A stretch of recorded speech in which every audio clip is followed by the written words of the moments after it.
मैं थक हार कर काम से घर वापस जा रहा था। कार में शीशे बंद होते हुए भी जाने कहां से ठंडी ठंडी हवा अंदर आ रही थी। मैं उस सुराख को ढूंढने की कोशिश करने लगा, पर नाकामयाब रहा।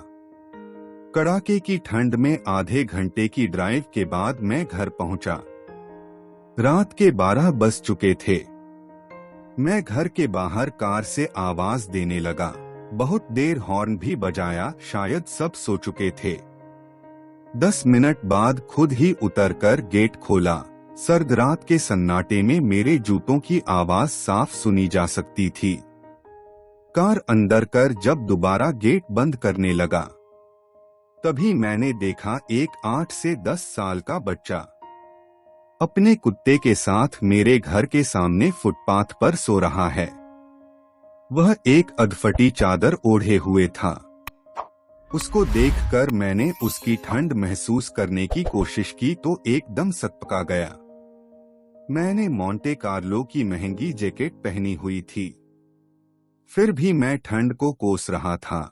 और बेचारा वो बच्चा, मैं उसके बारे में सोच ही रहा था कि इतने में वो कुत्ता बच्चे की चादर छोड़ मेरी कार के नीचे आकर सो गया।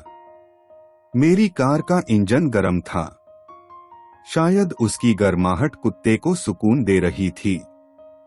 फिर मैंने कुत्ते की भागने की बजाय उसे वहीं सोने दिया और बिना अधिक आहट किए पीछे का ताला खोल घर में घुस गया।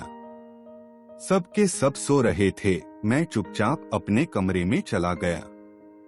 जैसे ही मैंने सोने के लिए रजाई उठाई, उस लड़के का ख्याल मन आया। सोचा मैं कितना स्वार्थी हूँ, मेरे पास विकल्प के तौर पर कंबल, चादर, रजाई सब थे, पर उस बच्चे के पास एक अधफटी चादर भर थी।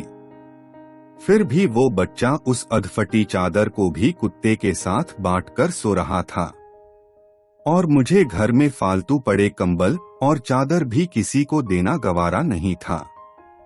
यही सोचते सोचते ना जाने कब मेरी आंख लग गई।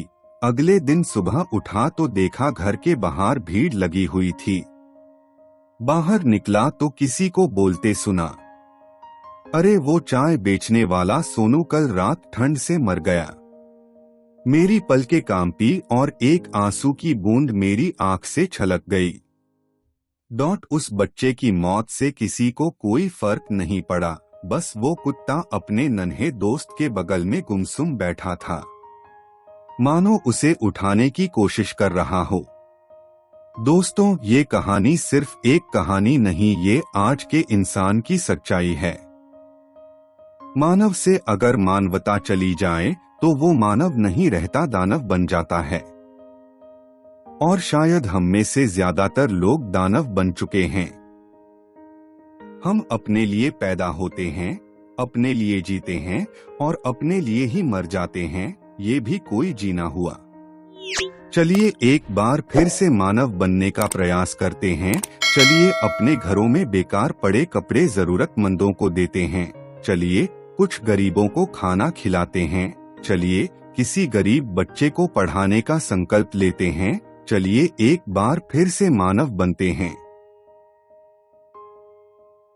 अगर हमारी कहानी अच्छी लगी तो हमारा चैनल स्टोरी ऑफ लाइफ को लाइक और सब्सक्राइब जरूर करें एवं बेल दबाना ना भूलें।